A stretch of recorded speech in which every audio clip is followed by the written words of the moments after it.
गैरतगंज के वार्ड क्रमांक 6 निवासी जगदीश विश्वकर्मा के छोटे पुत्र नवीन और उसकी पत्नी गायत्री विश्वकर्मा को पहली बार माता पिता बनने का सौभाग्य मिला। रायसेन जिला अस्पताल में 6 नवंबर को पुत्री ने जन्म लिया, जिसको रायसेन अस्पताल से भोपाल रेफर कर दिया, लेकिन 2 दिन बाद ही दुर्भाग्य से हमीदिया अस्पताल में हुए अग्निकांड में बच्ची आग में झुलस गई और बच्ची को आईसीयू वार्ड में शिफ्ट कर दिया गया। नवीन विश्वकर्मा के बड़े भाई अभिषेक विश्वकर्मा का कहना है कि हमीदिया अस्पताल वालों ने बताया था कि आपकी बच्ची की मृत्यु हो गई है और मृत बच्ची को परिजनों को सौंप दिया गया। जब परिजन बच्ची को गैरतगंज घर लाए तब बच्ची को देखा, तब जाकर परिजनों को पता लगा कि उनकी बच्ची भी आग में झुलस गई थी। लेकिन हमीदिया अस्पताल प्रबंधन ने बच्ची को परिजनों से दूर रखकर परिजनों को बच्ची को देखने तक का मौका नहीं दिया, जिसके बाद गुस्साए परिजनों ने भोपाल सागर मुख्य मार्ग बस स्टैंड पर सिलवानी बेगमगंज से कांग्रेस के पूर्व विधायक देवेंद्र पटेल के साथ न्याय की मांग को लेकर चक्का जाम कर दिया। अस्पताल प्रबंधन की लापरवाही से हुई नवजात बच्ची की मौत और अस्पताल प्रबंधन की लापरवाही की लिखित शिकायत कर प्रबंधन पर कार्यवाही की मांग की जा रही है। भाई साहब, क्या मामला है ये पूरा आप बताएं।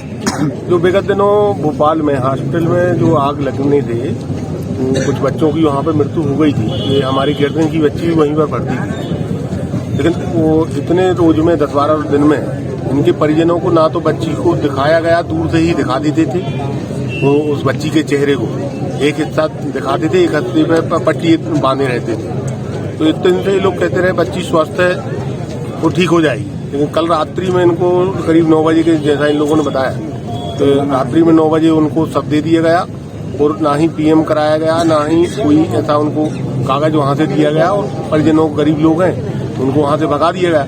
लेकिन यहाँ आकर जब बस्ती के लोगों ने और सबने बच्ची का जो शव देखा, उससे ऐसा प्रतीत होता है कि सब करीब 8 दिन पुराना है और ये लोग वहाँ फ्रीजर में या जो भी व्यवस्था से रखे रहे हो, ये लोग गुमराह करते रहे परिजनों को। तो ये क्या हमीदिया जो अग्निकांड हुआ उसमें झुलसी हुई बच्ची है? जी, चेहरा लग रहा है कि उसमें आग लगी है बच्ची को। तो 35-40 दिन की बच्ची है वो।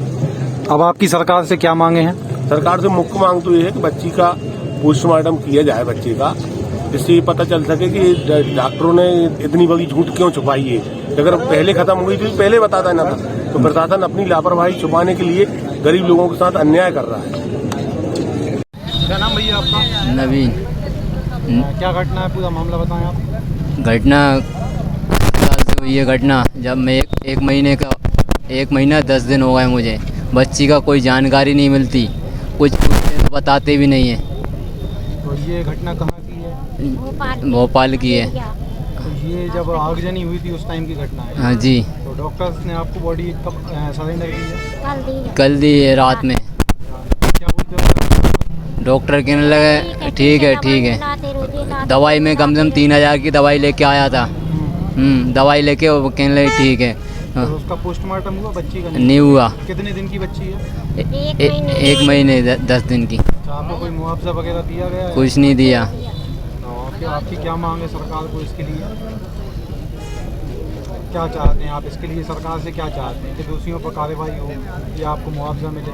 अब आप सब समझो, गरीब हैं हम तो गरीब आदमी है, मेहनत करने वाले आदमी है। तो उसी सिलसिले में आपने यहाँ धरना प्रदर्शन किया। क्या नाम आपका? नवीन विश्वकर्मा। कहाँ के रहने वाले? गिरदन के।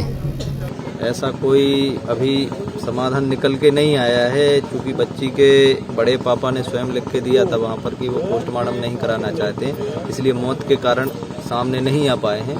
और वो अब चाहते हैं यहाँ पर आके कि पोस्टमार्टम किया जाए, तो उसके लिए वरिष्ठ अधिकारियों से चर्चा चल रही है। उसके उपरांत ही कोई निर्णय लेने के बाद ही कार्रवाई की जाए। सर, बच्ची का शव देखकर ये सामान्यतः प्रतीत हो रहा है कि वो आग में झुलसी है, लेकिन प्रबंधन भी इस चीज को मानने को तैयार नहीं है और प्रशासनिक अमला भी इसी चीज पे लगा हुआ है।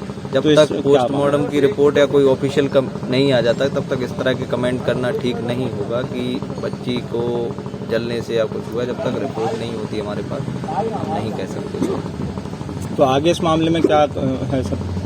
जांच वो चल रही है, जांच उन्होंने लिख कर दिया, उसके बाद पुलिस और अस्पताल गैरतगंज के लोग जो भी कार्रवाई करें देखा जाएगा।